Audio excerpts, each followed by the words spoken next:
Adventist World Radio, the voice of hope. Radio feon'ny fanantenana na ny AWR.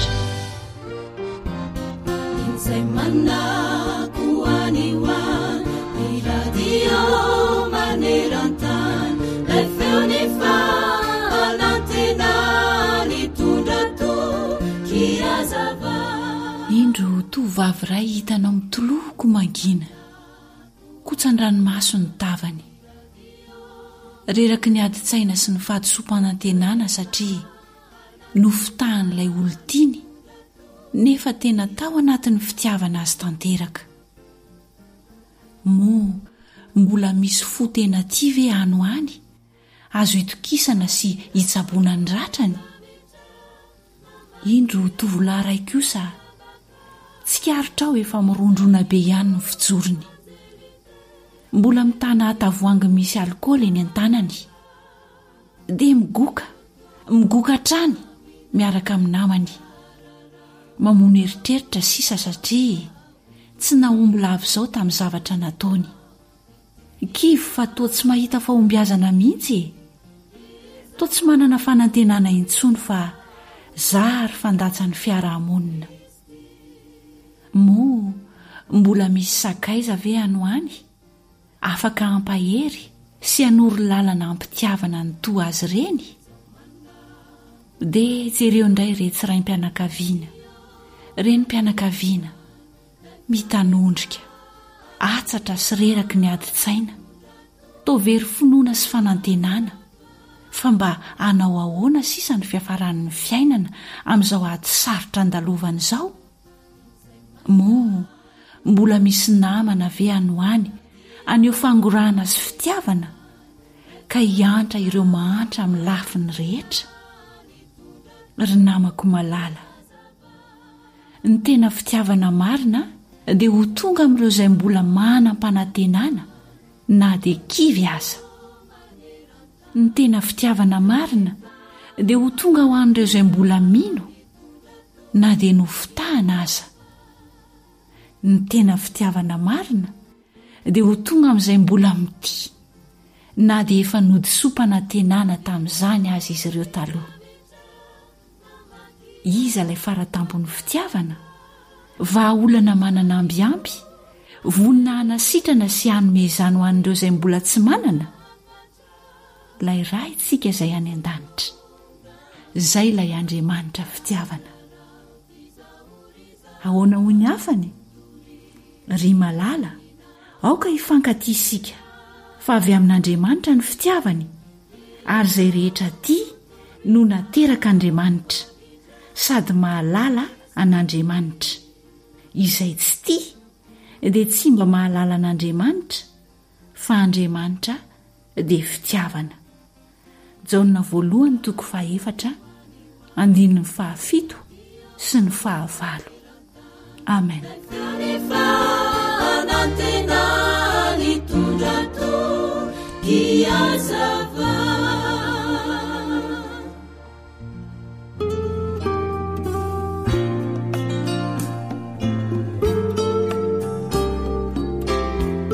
Fahaiza miaina, mampirindra ny fiarahamonina. Ankafaliana trano no iantranoana atao tokantranonao ka anolorana anao ny araba omba mipira rintsoa.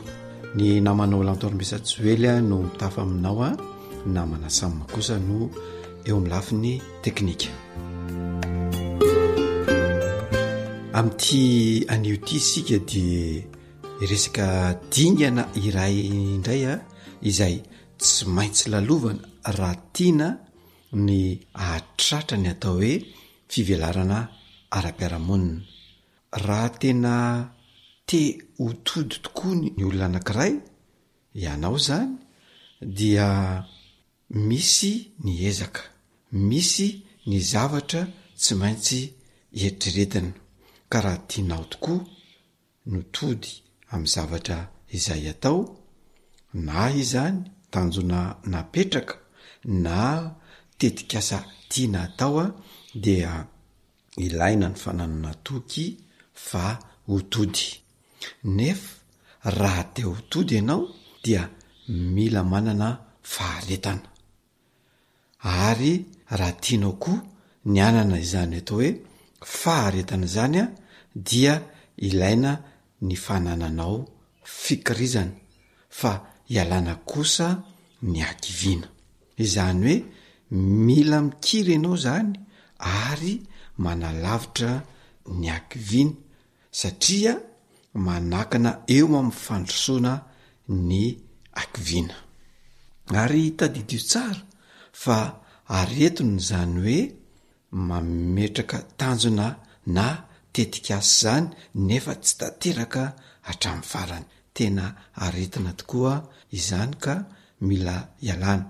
Ary indrindrindrindra raha ohatra ka manao tetikasa ianao na mametraka tanjona anankiray, dia fadio ny manovanova azy raha hitanao hoe miamafy ilay izy.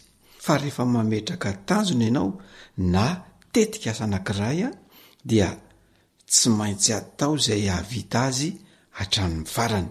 Ka raha tianao ary ny ahatratraranao ny tanjona sy ny ahavitanao ilay tetikasa hatramin'ny farany a, dia ataovy tanjona fohifohy aloha no apetraka.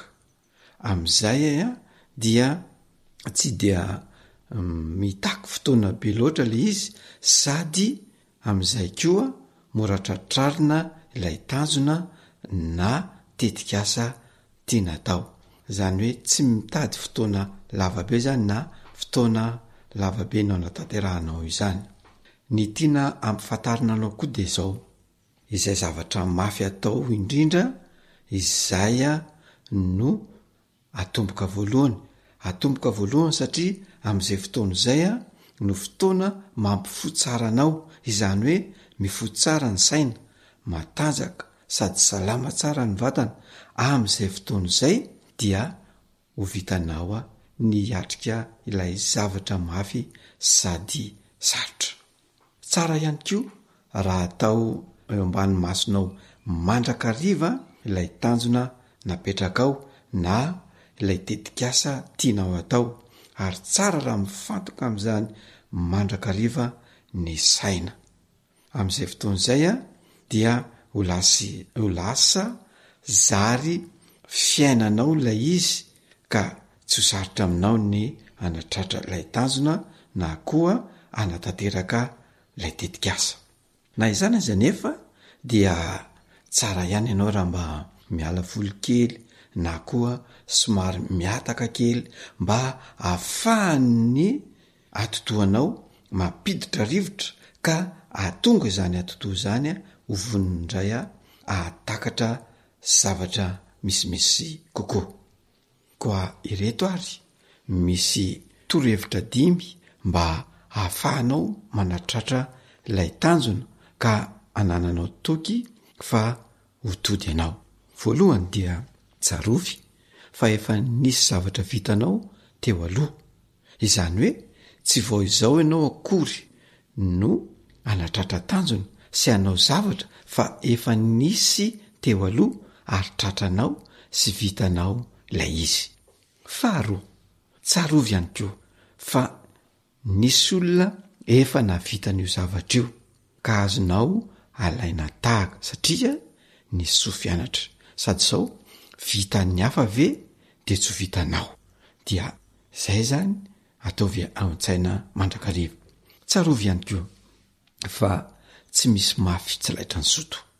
Eo amin'ny fiainana dia ny fikirizana sy ny fahasotoana no ahafahana mahavita zavatra anankiray. Fa fahavalo tsy ahafahanao mandroso sy mivoatra ny akivina sy ny akamoana. Fahaefatra dia izao: tsarovy fa tsy manandrak'andrana ianao, fa mivonona ny tody na dia lavitra sarotra aza ny lalana ale. Aoka ataonao an-tsaina izany fa tsy ankitsapatsapa akory io zavatra ataonao io, fa tena fahavononana ny hanao zavatra ary tena finiavana ny androso sy anatratra tanjona izay napetraka. Ary fahadimy farany dia izao: tsarovy fa misokatra hatrany ny saina rehefa tsy kivy ianao, satria ny ankiviana no tena fahavalo tsy maintsy resena raha tiana hotody sy hanatratra ny tanjona, ka alaviry zany fa iainana kosa ny fahavononana andresy ny sarotra. Inona ary fa ho tanora ahay andresy ny sarotra ianao, ho tanora ahay andresy ny ankiviana ka anana toky fa hotody na dia sarotra sy mafy ary lavitra aza ny lalana, ka amin'izay fotoan'izay dia hivoatra sy hivelatra ara-piarahamonina ianao, dia ho tanora ilainy manodidina, satria sady mivoatra no mampivelatra ny tena no mitondra fivoarana ihany koa eo amin'ny manodidina sy ny fiarahamonina.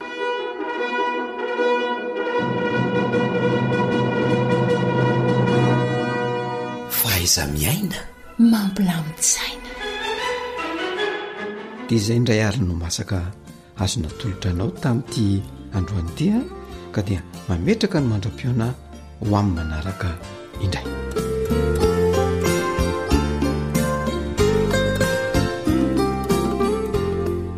AWR Téléphone 034 06 797 62.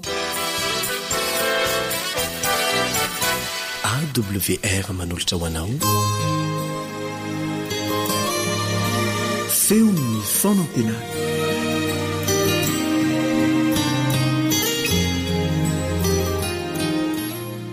Faly tafahoana aminao indray amin'ny alalany ty onjam-peo ity noho ny fahasoavan'Andriamanitra izay nitahiry famindrapo antsika ka nanome antsika andro tombony ahavelomana indray. Isaorana ny tompontsika noho izany fahasoavana tsy tratry ny saina nomeno ho antsika izany. Ary ingany mba ho ampitomboina ho antsika isan'andro isam-potoana izany fahasoavany izany.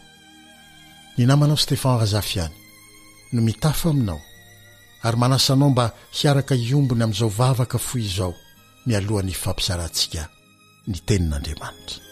Ivavaka isika tompoko.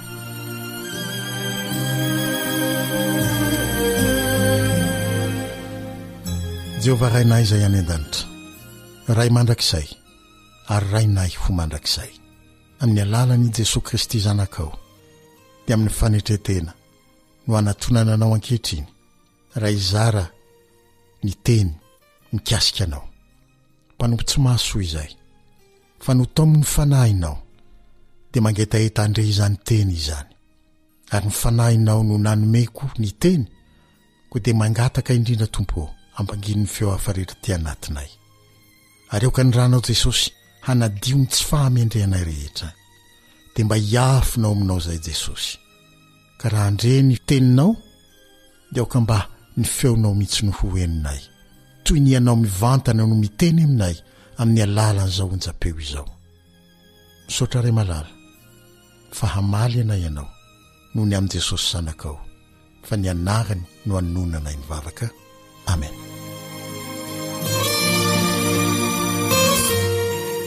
Ilay fangatahana nataon'ny Mosesy ao amin'ny Exodosy 7:30 andiny 7:20 manao hoe mba hampahitao ny voninahitra ao aho, dia azo lazaina fa izany no fanandramana faratampony eo amin'ny fiainana maha-kristianina antsika.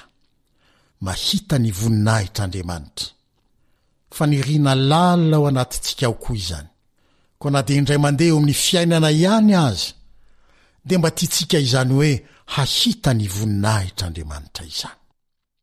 Mariko fa efa niresaka matetika tamin'Andriamanitra i Mosesy talohan'ny fangatahana nataon'io, ka tsy hosodoka antsika hieritreritra hoe efa mba nahita ny voninahitr'Andriamanitra konge ahy, efa niteny tamin'ny konge izy, ary Mosesy aza dia nanana tombontsoa mihitsy milaza hoe niresaka ny fanatrika tamin'Andriamanitra, kanefa dia mbola niantaanta tamin'Andriamanitra ihany izy.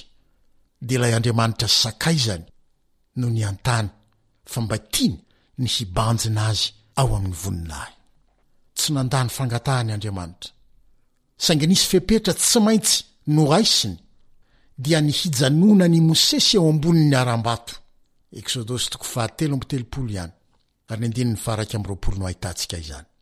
Ka rehefa mandalo mamirapiratra ny voninahitr'Andriamanitra dia hanafina azy eo antsefatsefaky ny aram-bato Andriamanitra. Andininy 2:20 no ahitantsika izany kosa indray. Ary eo amin'ny Korintianina 1:14 dia lazain'ny Baiboly mazava tsara fa Kristy izany vato lampy izany. Izany hoe, raha nilaza Andriamanitra fa tsy misy olona mahita azy ka ho velona, saingy mba ahazoany manome fahafampo ny fangatahany Mosesy, dia napetraka Andriamanitra ray teo amin'ny Kristy ilay vato lampy Mosesy. Ary ny afo natao amin'ny Kristy teo atsefatsefaky ny aram-bato izy. Jesosy ihany izany aram-bato izany. No ireo rehetra ireo dia afaka nahita ny voninahitr'Andriamanitra i Mosesy ary velona soamatsara fa tsy maty. Toete ilaza amintsika koa Andriamanitra tamin'ny alalany io fanandramana nomeny andalovan'ny Mosesy io, fa raha mitoetra eo amin'ny Kristy isika ary miafina ao amin'ny Kristy isika, izany hoe voavela eloka sy mitafy ny fahamarinany, dia ho azontsika atao koa ny ahita ny voninahitr'Andriamanitra.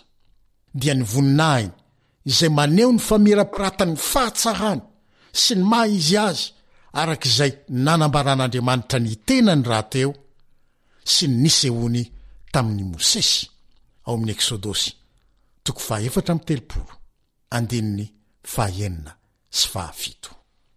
Ireo ny toetra mahandriamanitra an'Andriamanitra, ary ireo no famirapiratany voninahiny, dia ireo no nambarany sy nampahitany any Mosesy. Kristy izay lazainy ny Kolosianina 2:7 sy ny 5:10, Kolosianina 2:7 sy 5:10, fa tao amin'ny Kristy ny fahafenon'Andriamanitra, ary izy no endrika Andriamanitra tsy hita mampiseho an'Andriamanitra. Averiko indray, tao amin'i Jesosy ny fahafenon'Andriamanitra rehetra, ary izy no endrika hita maso mampiseho an'Andriamanitra izay tsy hita maso.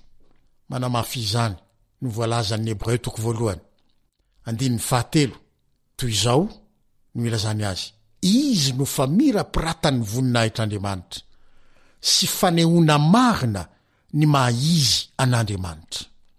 Ny apôstôly Jaona izay niaraka tamin'i Jesosy dia sahy nijoro ho vavolombelona izany raha nanoratra toy izao ao amin'ny Jaona 1:5 manao hoe: hitanay ny voninahiny, dia voninahitra mendrika ho an'ilay tokana avy tamin'ny iray, sady feno fahasoavana sy fahamarinana. Ary dia toizany eo amin'ny 9:20 izany fijoroana ho vavolombelona izany manao hoe: ny zanaka lahy tokana, Jesosy izany, izy no manambara azy, manambara ny maha izy an'Andriamanitra Jesosy. Dia tsy inona izany fa ny voninahiny izay rehetra tariny fanahin'Andriamanitra dia hita ny voninahitr'Andriamanitra eo amin'i Jesosy, satria amin'ny alalan'ny fanahin'Andriamanitra ihany no azahoana mamantatra an' Jesosy ho Andriamanitra mpamonjy. Averiko indray, amin'ny alalan'ny fanahin'Andriamanitra ihany no azahoana mamantatra an' Jesosy ho Andriamanitra mpamonjy, arak'izay voalaza ao amin'ny Korintianina 1:2 i Simeona ohatra, izay nilazan'ny fanahy masina mialoha fa tsy ho faty raha tsy efa nahita maso an'i Kristy, dia voalaza ao amin'ny Lioka 2:15-20, Lioka 2:15-20, dia toy izao: fa tao amin'ny Simeona izany ny fanahy masina izay nitarika azy ho eo an-kianjany ny tempoly tamin'ny fotoana nitondrany Josefa sy Maria an' Jesosy zaza, tamin'izay indrindra koa no nahatongavan'izy ireo teo ny kianja, mba hitondran' Jesosy atolotra ho an'ny tompo araky ny fomba fanao tamin'izany fotoana izany. Ary rehefa hitan'ny Simeona i Jesosy na dia mbola zaza mena vava aza, dia nampafatary ny fanahy masina azy fa io no mpamonjy sy fahazavana ho an'ny rehetra ka dia nitrotro azy Simeona. Ao amin'ny asan'ny apôstôly 7:15 dia tatery ny soratra masina amintsika ihany koa fa Stefana feno ny fanahy masina dia nibanjina ny lanitra ka nahita ny voninahitr'Andriamanitra sy Jesosy nitsangana teo kavanan'Andriamanitra. Rafitina dia naneo ny voninahitr'Andriamanitra manontolo ny fiainan' Jesosy teto amin'ity tany iainantsika feno faharatsiana ity. Na izany aza, rehefa ao amintsika ny fanahin'Andriamanitra, eo ampibanjinana an' Jesosy, raha tsorona eo ampamakina ny soratra masina, dia hita ny voninahitr'Andriamanitra mamirapiratra eo amin'ny fiainan' Jesosy koa isika, tahaka ny Simeona sy Stefana. Singanina manokana amin'ny fiainan' Jesosy, io izy teo amin'ny azo fijaliana, nitondra ny helontsika. Teo amin'ny fotoana io indrindra mantsy no nanehoany Jesosy tamin'ny fahatampony ny fitiavan'ny ray antsika, ka nanomezany antsika an' Jesosy haka ny toerantsika. Hitondra ny helontsika rehetra izay tsy nandraisany anjara na de kely akory azy, mba azahoany mizara amintsika ny fahamarinany, dia nitoetrany tsy misy tsiny izay tsy nandraisantsika anjara kosa na de kely monja azy. Hoy ny apôstôly Paoly raha milaza izany ao amin'ny Koritianina 2:10 manao hoe, Baiboly dia manoa makiko azy, Koritianina 2:10 tsy mba nanotana oviana Kristy, nefa niotantsika dia nampitondrain'Andriamanitra azy ho famonjena antsika, mba hahatonga antsika handray ny fahamarinana omen'Andriamanitra noho ny firaisana ao amin'i Kristy. Amin'ny finoana izany fanambarana izany no izaran' Jesosy amintsika sy andraisantsika avy aminy ny fahamarinany izay singa fototra mandrafitra ny voninahitr'Andriamanitra. Ho tanterany amintsika n'izany ny voninahitr'Andriamanitra naseho teo amin'i Jesosy Kristy ho antsika. Amen.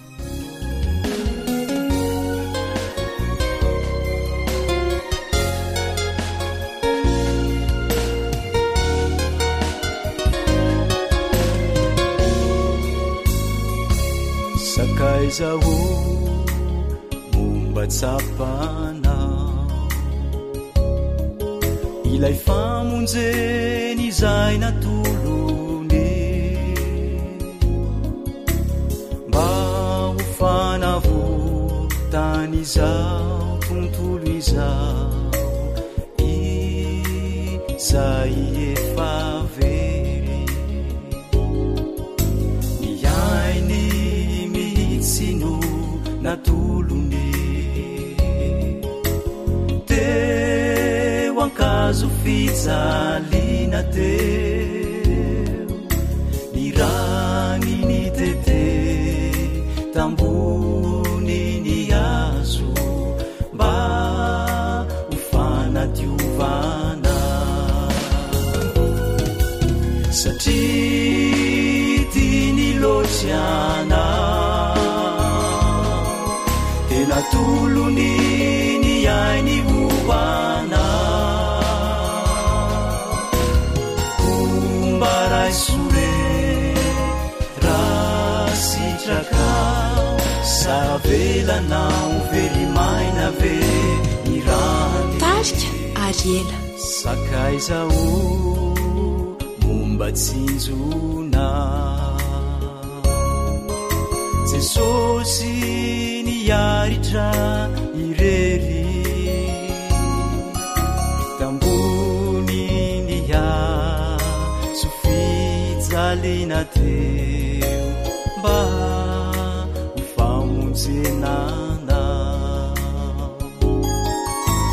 lohany nisy satrotsilo, ny vatany fenoratrako, ireny retrire ny aretany avoko, satria lotsiana satria tiany lotsiana de natolony ny ainy hoana ombarasore. You are listening to Adventist World Radio, the voice of hope.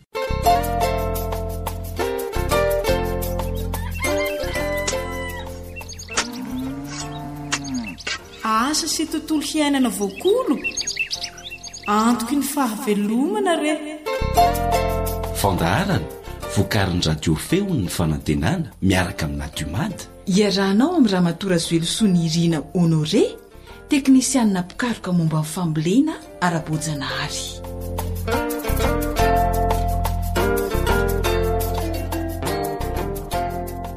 Dia faly miaraka amintsika amin'ny alalan'izao fandaharana asa sy tontolo iainan'izao indray ny onjam-peo ny feon'ny fanantenana. Amin'ity anio ity isika dia mbola hiaraka amin'ny Ramatora Zoelosoa ny Irina Honore, dia faly miaraka aminao indray izahay tompoko. Faly miarahabanao koa Fanja, dia faly miarahaban'ny mpiaino rehetra ihany koa. Ia, mikasika ninona indray re izany tompoko no hoentinao an'ny mpiaino antsika amin'ity anio ity? Ny zavatra hoentiko an'ny mpiaino amin'ity androany ity dia toy n'ilay lalàna fototra izay mifehy fomba fambolena voajanahary. Dia somary amerina kely ilay nataontsika farany kiasika an'ilay hoe fifandombiasam-boly eo amin'ny tany iray.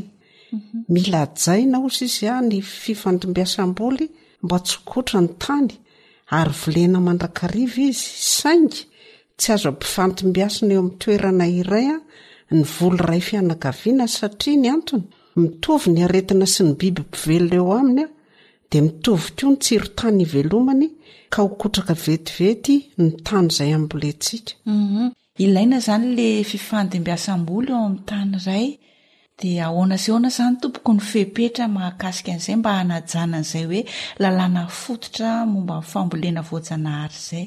Amin'ny taona voalohany dia ohatra hoe voly misy voany dia mamaka dia mandravina, izay izany ny ataontsika eo amin'ny tanyntsika anankiray eo. Dia amin'ny taona faharoa indray voly mamody dia ampifandimbidimbasina arak'izay ao anatin'ny enina taona. Dia ny araka efa niteneniko taloha ireny dia ny taona fahafito dia tokony avela miala sasatra ny tany. Izay no antony ampifandimbidimbasana ny karazam-boly eo amin'ny tany anankiray satria rehefa avela miala sasatra ny toerana anankiray dia mbola misy toerana izany ahafahanao mamboly satria le taona voalohany iny izany dia afaka apetraka ao ohatra fa amin'ny taona faharoa izany ny mbola afaka volenao ihany le izy. Amin'ny taona fahafito le mitsahatra io izany tany dia tsy voatery hoe ny taona voalohany sy taona faharoa dia avelanao daholo petraka fa izay le mila hoe mahay mampifandimby voly eo amin'ny toerana anankiray. Ka hiditra eo amin'ny atao hoe voly ray fianakaviana satria matetika dia tsy fantatritsika mpamboly hoe inona avy ny fianakavian'ny voly ray. Melohan'ny anazavanao an'izay tompoko fanontaniana eo amin'ilay hoe taona fahafito avela hiala sasatra ny tany. Izany hoe tsy asaina tsy atao ninninna izany fa dia avela fotsiny amin'izao le tany. Avela izy petraka eo dia izay bozaka maniry eo dia avela aniry eo. Na ohatra koa hoe azo atao kely ihany izy hoe fafazana ohatra hoe tefrozia na le akasia kely mandadina reny. Dia iny avela maniry eo amin'le tany avy ny volenao iny. Dia rehefa tapitra izany le taona fahafito dia afaka miverina miloaniny amin'le fambolena izay nahazatra izany. Dia ampifandimbiasana foana indray izany le voly hoe taona voalohany voly misy voany ohatra dia ny taona faharoa voly mamody. Eny tompoko, izay ny tokony hanaovantsika ny tanyntsika mba tsy ho kotra vetivety izy izany.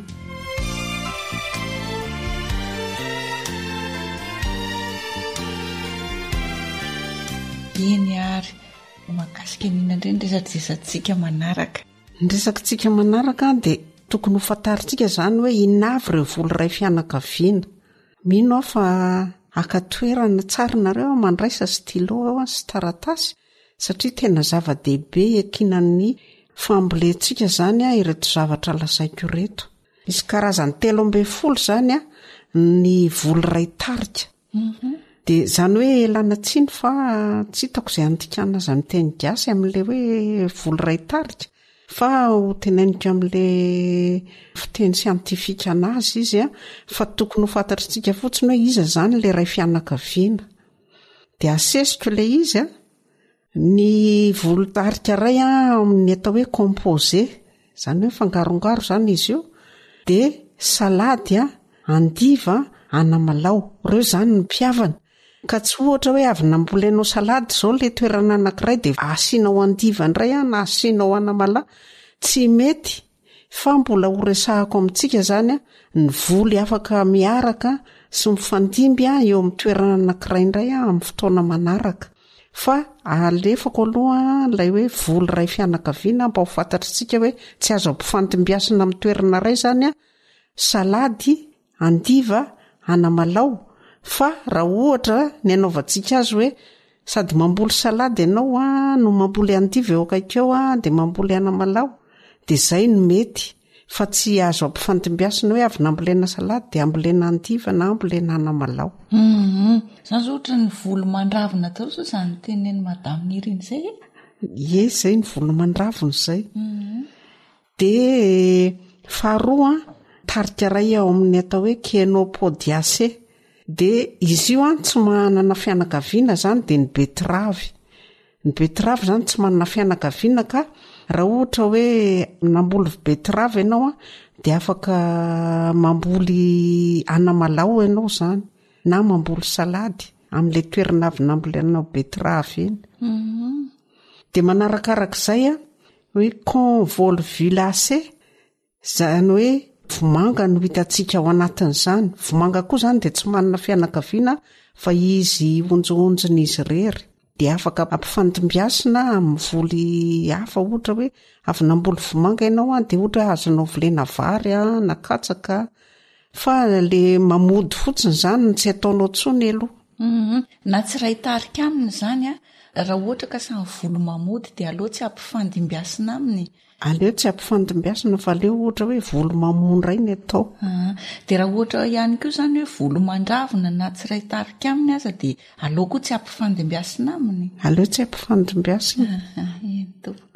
Dia manarakaraka an'izay ny tarika atao hoe crucifère.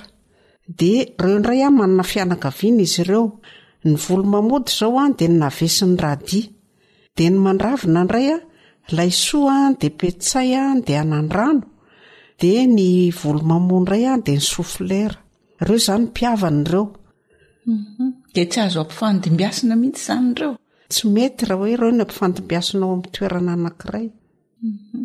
Dia ny cucurbitacé, zany hoe karazam-boatavo rehetra le misy voaniny kely rehetra zany. Dia izy ireo koa zany dia saika le mamody daholo.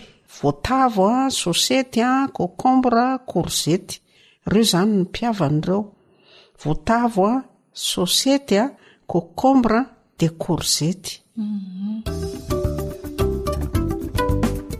Fianakaviana iray. Tantara no soratan'ny fanjaniaina, andrenesana ho an'ny Zoanitra, Sam ary Nardina.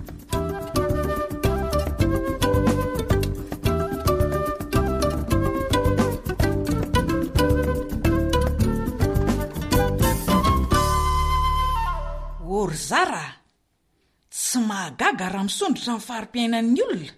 Hay mahavita zavatra tsara ka. Fa ahoanandray tia mitsiriritra fiainan'olona ty raha matotia. Tsy mitsiriritra fa mandray lesony. Lesona avy aizandray tia niraisy mady avy any ivelany ty. Efa mbandinianao tsara moa ny fomba figadindry Jerôma ny fomba famboleny sy ny vokatra azony. Jerôma tena mampidanaka mihitsy fa ianao ve ahoany? Ay, misy fepetra tokony arahana na ny volo volena aza fa tsy atao fahoany fotsiny.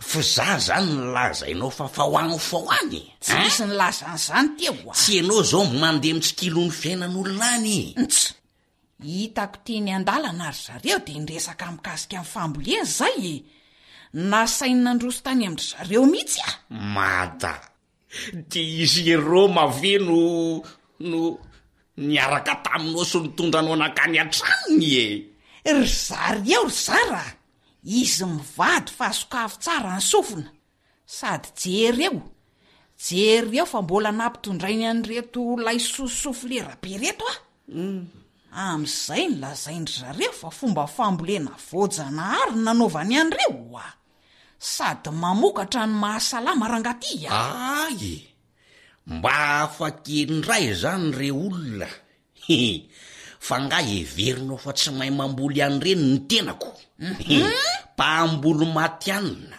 firitaona namadibadiana tany zao lehilahy manatrika anao zao manana traikefa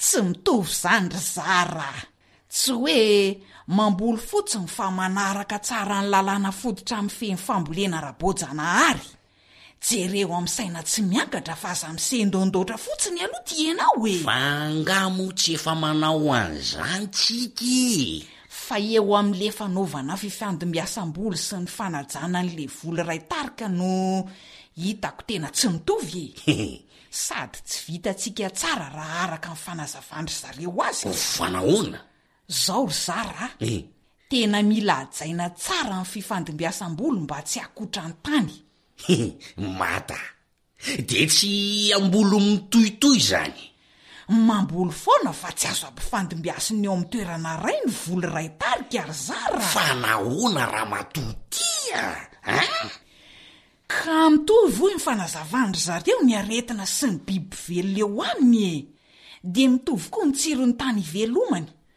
de manjary kotra vetivety le tany fambolena raha volo mitovy fianakaviana ny volena amin'ny fandimby eo fa tsy maintsy ampifandimbiasina amin'ny voly tsiray tarika aminy zany ny fambolena manaraka tena marina ihany aloha zany hitanao amin'izany raha tsara maso foana kosa ve no atao loka mandavatona na ataoko aza hoe ray volana angarangidiny ihany no hihinanana azy tena leo ihany ny mpihinana mo tsy maintsy hiteraka aretina ihany oreraka ny saina sy ny vavony raha vo misokatra ny volany mahita hoe ndry tsara maso ndray ty mety sara-pandriana amin'ny mpivady mata ka hitanao amin'izany ny tokony hanarahana tsara ny fepetra ny fifandimbiasam-boly mba hisorohana ny olana mety hitranga rehetra rery zara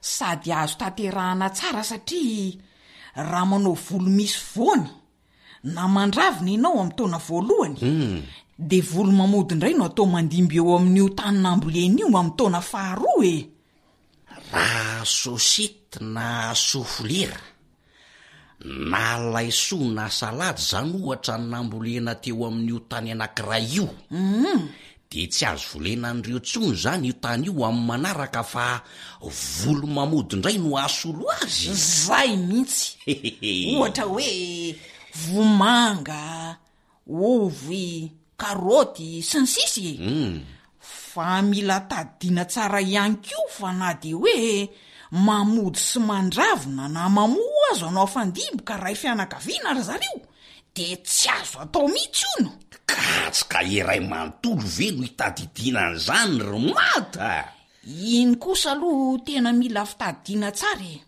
sady somary ny savoritaka be ihany ny lohako tamin'ny nanazavana izy mivady azoko fataizany sainy mady ka variana aleo mihitsy ianao makany mitondraka estilo mandray atsoratra finina fotsiny no enonao tany tsy tadidy zany ray no rehefa tsy andeha ianao de aleo za ihany no any za mazoto marienina ry mata niasa tao ato an-trano raha tsy vitako ny andehany any zero mamamaiky fenao ve tsy te hivoatra inona tsy maikana tsara nyity fambolentsika ty mihitsy ve inona no angatahanandro eo ry zeroma efa vonina ny anoro maimaimpona ka adray saika adiniko fa mandritry ny entaona zany no anaovana n'io fifandimbiasam-bola io, de rehefa tonga ny 7 taona de avela mba hiala sasatra aloha le tany nambolena ry zara. Ka tsy fatiantoka bivy zany rymada, nahoana ny tsy amboly herintaona nefa io no anisan'ny fotom-pivelomana. Mba hampiasao ny saina ry zara, mandreraka mihitsy ianao. Fa inona ny ano miasa raha araka ao e, tsy ny saina. Mba mety reraka ihany koa io tany io rehefa ampiasaina lavy eny. Mila fela-tsasatra izy ahafahany mamokatra tsara avy eo. Ohatranao milaza ho rera-tavy io rehefa irahana miasa kely atao trano ka. Olombelona vino tsy ho riraka. Aza tapahana aloha ny fanazavako e. Ieno Ianao nga moa tsy miala bala foana. Alefa soromata. Anjaranao zany ny mampifandrindra ny fitaopam-bolena sy ny fampifandimbiasana ny karazam-boly atao, satria rehefa miala sasatra ohatra ny toerana ray de mbola misy toerana hafa azo amboleny e. Ny taninao aza hatramin'izao mbola misy tsy voavolo fa hoe tsy araka mamboly azy mandritry ny 4 taonako. Zany ny ilana vaniny amiko eo. Efa azoko zany raha matotia. Raha tsy afaka kany amin'ny 0 menao de afaka makaty anehoany izy. Zay mihitsy nofany. Zany makany fa le raha matoty vitsy mahazo resake. Anahiran'olona katy. De rovina zany zara no any. Na isan'andro aza tsy olana. Vitako zany. Ny asanao atao, ianao tsy makany.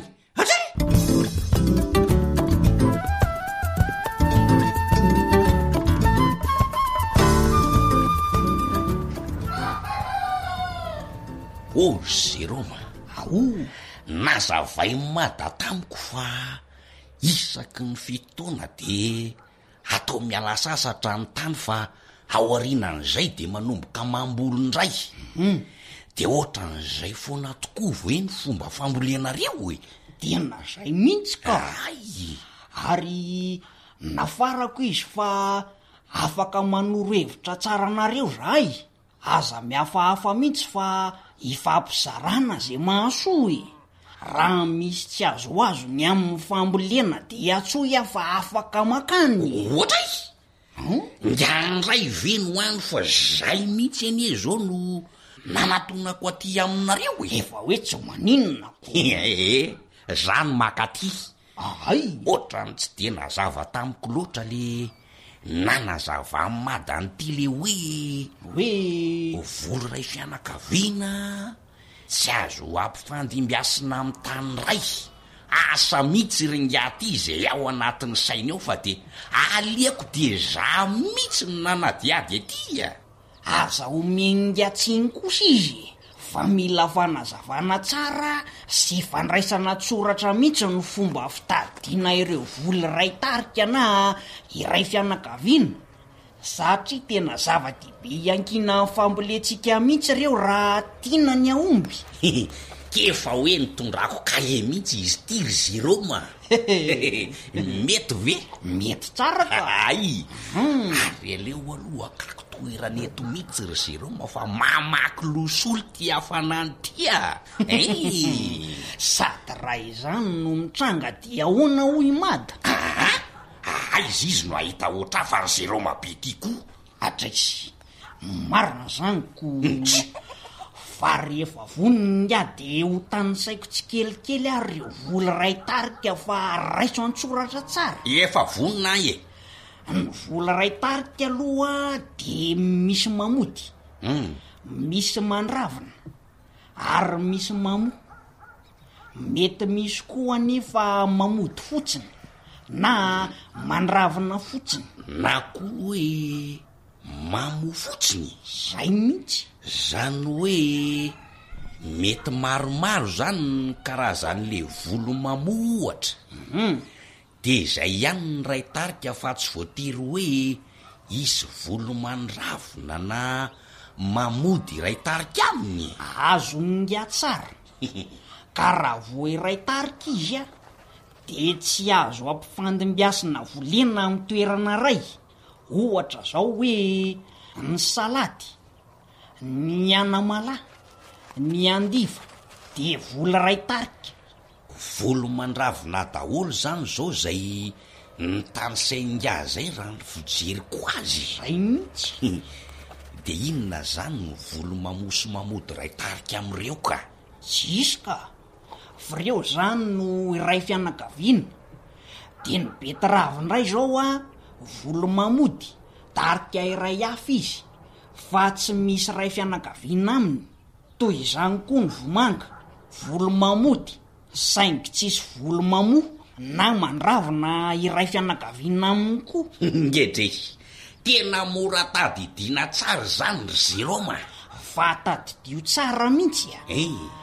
Fa na samy hafa fianakaviana aza ny betiravo sy ny vomanga, de tsy azo ampifandimbiasina volena amin'ny toerana iray satria samy mamody.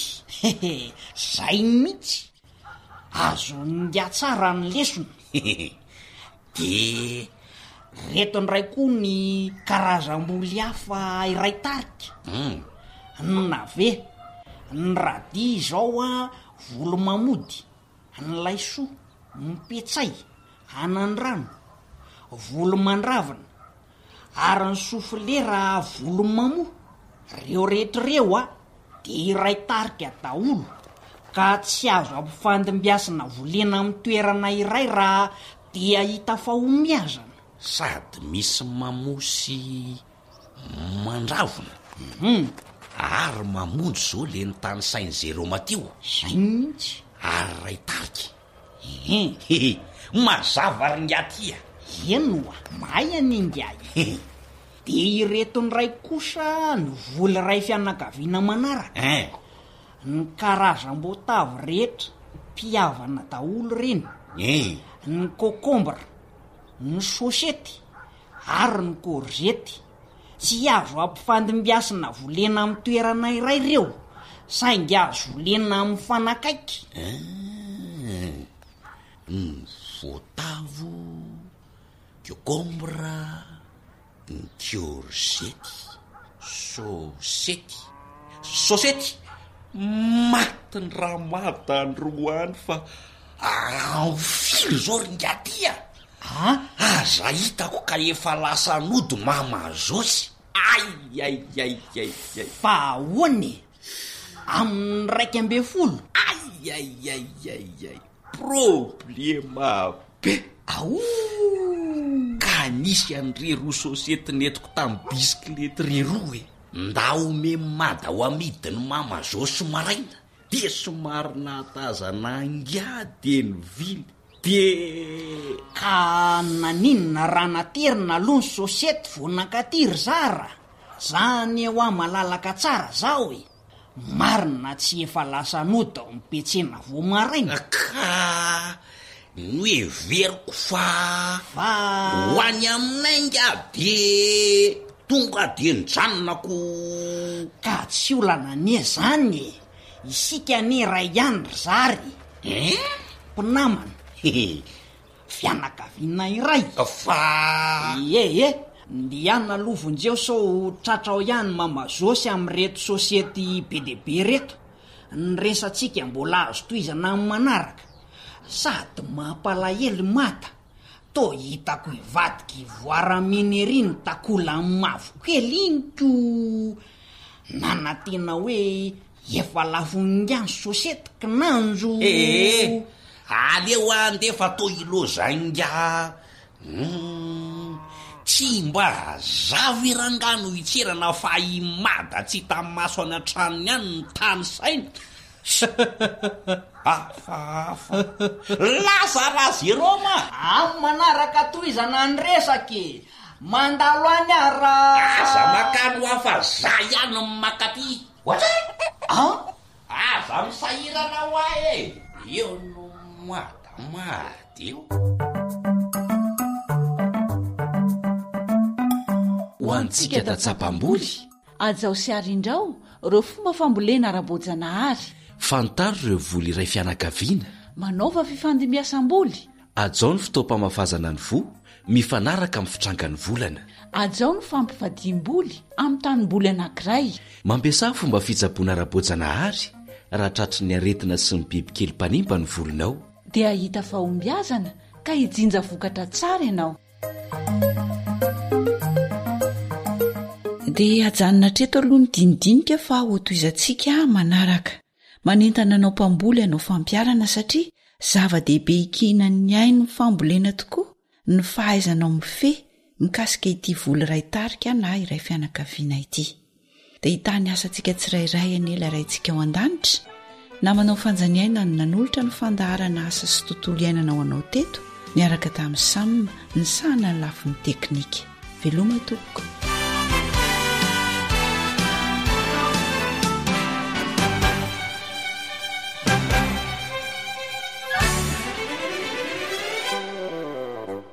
Ankoatra ny fiainoana amin'ny alalan'ny podcast dia azonao atao ny miaino ny fandaran'ny AWR sampana teny malagasy amin'ny alalan'ny Facebook isanandro amin'ity pejy ity. AWR feon'ny fanantenana.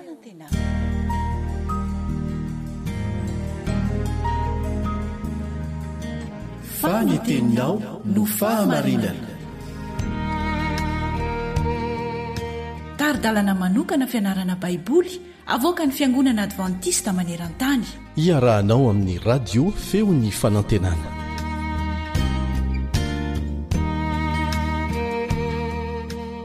Faly tafaona aminay eto ampianarana ny soratra masina izahay.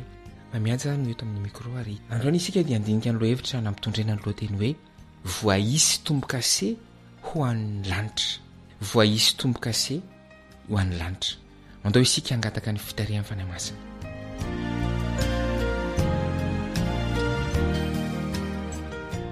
Raha izy any an-danitro tsy mba tahaka ny fihevitray no fihevitrao. Ko mangataka aminao izahay. Aoka ny fanahy masinao no hitoetra ao anatinay ahalalana ny sitraponao. Amin'ny anaran'i Jesosy Kristy. Amen.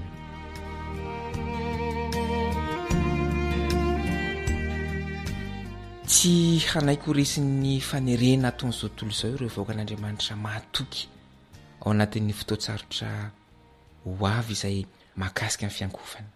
Ny fanahy masina no nanisy tombo-kase azy ireo ary tsy ho voahozongozona izy.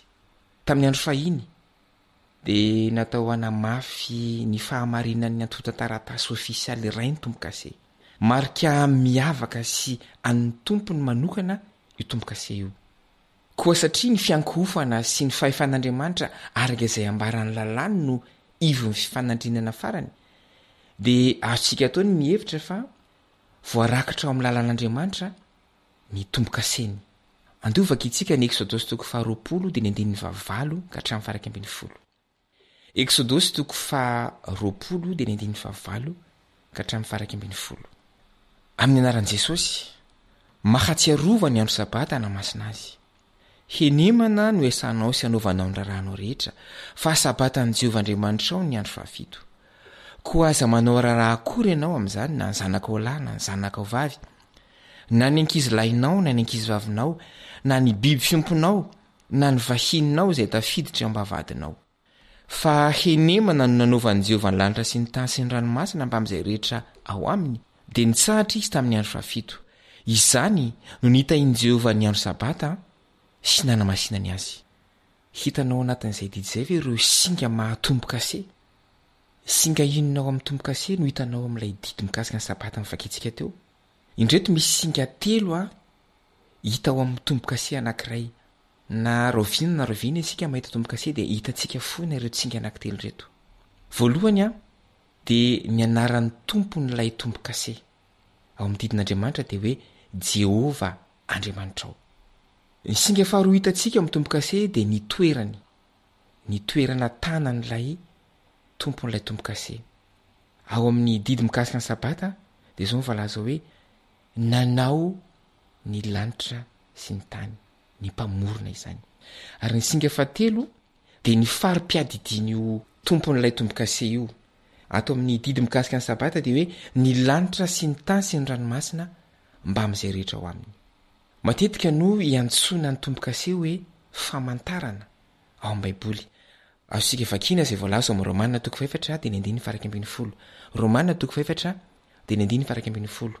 Azo amin'ny fianimbiasana ny fampiasanareo tenin'ireo famantarana na koa hoe tombo-kase ao amin'ny fony lalàn'andriamanitra famantarana na tombo-kase ao amin'ny fony lalàn'andriamanitra ny sabata ary izany no ivon'ilay fifanandrenana farany mikasika ny fiankofana andesika maky an-dalatsoratra masina vitsivitsy ahitantsika hoe aiza no andraisana ny tombo-kase an'andriamanitra sy ny marika ny bibidi vakitsika voalohany ny apokalipsy toko 7:10 dia ny 9:9 apokalipsy toko 7:10 dia ny 9:9 sy ny 7:10 vakitsika amin'ny anaran'i Jesosy ary ny olona rehetra na ny kely na ny lehibe na ny manan-karena na ny malahelo na ny tsy andevo na ny andevo dia ampandraisy ny marika eo amin'ny tanany ankavanana na eo amin'ny handriny avokoa mba tsy hisy azo ividy na hivarotra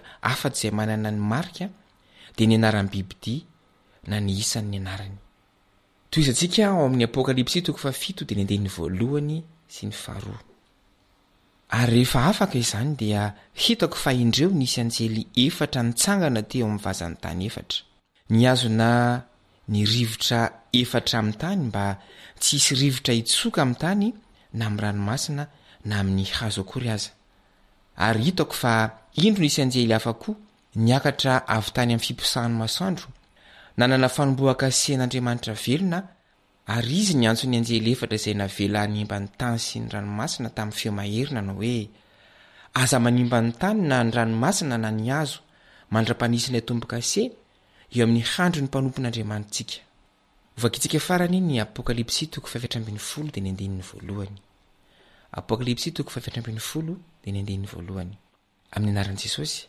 ary hitako fa indro ny zanak'ondry nitsangana teo an-tendrombohitra Ziona ary nisy 4,400 sy iray etsy nomba azy samy manana ny anarany sy ny anaran'ny rainy voasoratra eo amin'ny handriny hitantsika fa eo amin'ny handrany no apetraka ny tombo-kase an'Andriamanitra satria sary maneho ny fisainana sy ny fanapaha-kevitra vokatry ny fieritreretana ny andrina ny mariky ny bibidi indray dia raisina eo amin'ny handrina na ny tanana izay manondro fa resy lahatra ny sain'ny olona ary vokatry ny safidiny manokana no anekendro alainga ny satana ratsy izany dia manaraka fiankofana sandoka izy ireo mba tsy hovonoina halan'ny satana ny olona mankatoa an'Andriamanitra tonga amin'ny faratampony ny fifanandrinana lehibe rehefa iny satana miady amin'ireo mpino sisa izay mitandrina ny didin'Andriamanitra sy ny finoanan'i Jesosy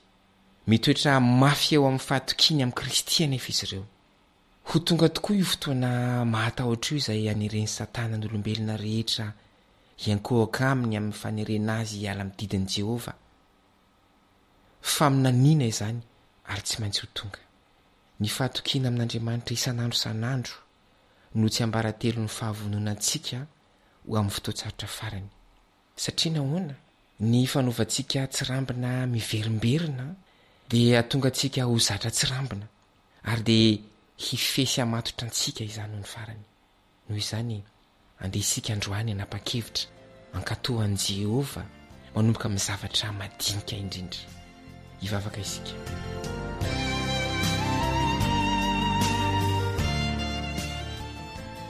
raina izy any an-danitro misaotra no ny teninao tafio ny herinao ny fahalemenay mba hialanay amin'ny kitoto rehetra mandratra sy mankarary ary mampalemy fanahinay misaotra anao mihaino vavakay amin'ny anaran'i Jesosy Kristy amen.